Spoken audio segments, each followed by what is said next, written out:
வணக்கம் மாணவர்களே. இந்த வீடியோவில் 10ஆம் வகுப்பு கணிதம் பப்ளிக் எக்ஸாம் பேப்பர் ப்ரெசன்டேஷன்.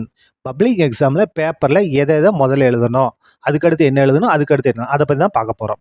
நமக்கு கொஷின் பேப்பரில் 1 மார்க் கொஷின் இருக்கும், 2 மார்க் இருக்கும், 5 மார்க் இருக்கும், 8 மார்க் இருக்கும். எப்பயுமே முதல்ல என்ன செஞ்சிருங்க அப்படின்னா, ஒரு மதிப்பெண் கணக்கில் இருக்கு இல்லையா, சரியான விடையை தேர்ந்தெடுத்து மொத்தம் 14 இருக்கும். அந்த 14ஐயும் முதல்ல ஆரம்பிச்சிருங்க. எடுத்தவொடனே முதல் பக்கத்தில் இந்த ஒரு மதிப்பெண் வினாக்களை எழுதிருங்க.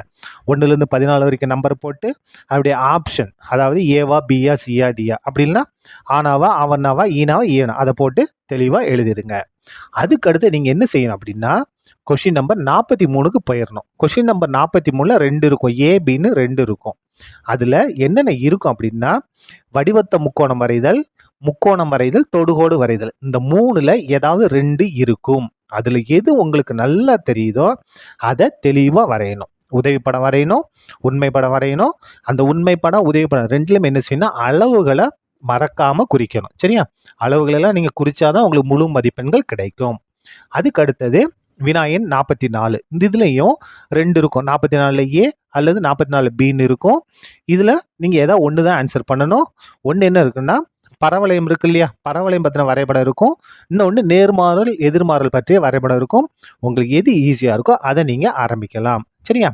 இந்த இது வரைபடம் வரையும் போது கண்டிப்பாக ஸ்கேல் எழுதணும். அளவு திட்டம் இருக்கு இல்லையா, கிராஃபில் மேலே அளவு திட்டம் கண்டிப்பாக எழுதணும். சில பேர் அதை என்ன செய்ய மாட்டேன்றீங்க, எழுத மாட்டேன்றீங்க. அளவு திட்டத்தை கண்டிப்பாக வரையணும். அதுக்கு அடுத்தது அந்த கிராஃப், அந்த படம் வரைஞ்சிட்டு அந்த சமன்பாட்டை அந்த படத்தில் எழுதணும். அந்த வளைவரையில் நீங்கள் எழுதணும். இதெல்லாம் நீங்கள் முடிச்சிடணும். இந்த 3ஐயும் முதல்ல முடிச்சு வச்சிடணும். எது ஃபஸ்ட்டு 1 மார்க் கொஷின், அதுக்கு அடுத்தது ப்ராக்டிக்கல் ஜாமெட்ரி செய்முறை வடிவியல், அதுக்கடுத்து வரைபடம். இதை முடிச்சிட்டிங்கன்னா உங்களுக்கு ஒரு 30 மார்க் ஈஸியாக நீங்கள் இது பண்ணியாச்சுன்னு அர்த்தம். அதுக்கு அடுத்தது உங்களுடைய விருப்பம். 2 மதிப்பெண் கணக்கில் ஆரம்பித்தாலும் ஆரம்பிக்கலாம், அல்லது 5 மதிப்பெண் கணக்கில் ஆரம்பித்தாலும் ஆரம்பிக்கலாம். சரியா? முதல்ல நீங்கள் 2 மதிப்பெண் கணக்கில் ஆரம்பிச்சிங்கன்னா மொத்தம் 14 இருக்கும். அதாவது வினாயன் 15லேருந்து 28 வரைக்கும் மொத்தம் 14 கணக்குகள் இருக்கும். இதில் 28வது வினா நீங்கள் கண்டிப்பாக ஆன்சர் பண்ணியே ஆகணும். மிச்சம் இருக்கக்கூடிய 13 கணக்கில் ஏதாவது 9 நீங்கள் எழுதலாம். எந்த கணக்கு நல்லா தெரியுமோ அதை முதல்ல எழுதி வைங்க.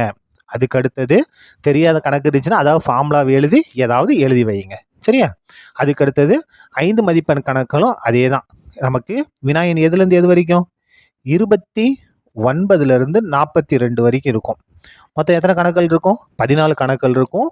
இதில் இந்த 42வது கணக்கு இருக்கு இல்லையா, அது கட்டாயம்னா நீங்கள் கண்டிப்பாக அதுக்கு என்ன செஞ்சு தான் ஆகணும், ஆன்சர் எழுதி தான் ஆகணும். மிச்சம் இருக்கக்கூடிய 13ல் ஏதாவது 9, உங்களுக்கு ஈஸியாக இருக்கக்கூடிய 9 நீங்கள் எழுதி கொள்ளலாம். சரியா? நீங்கள் ஃபார்முலா எழுதும்போது அந்த ஃபார்முலாக்கெலாம் பென்சிலை வச்சு என்ன செய்யுங்க, அப்படியே பாக்ஸ் போட்டு காமிங்க. அதே மாதிரி விடை கண்டுபிடிச்சிங்கன்னா அந்த விடைக்கும் நீங்கள் பாக்ஸ் போட்டு காமிங்க.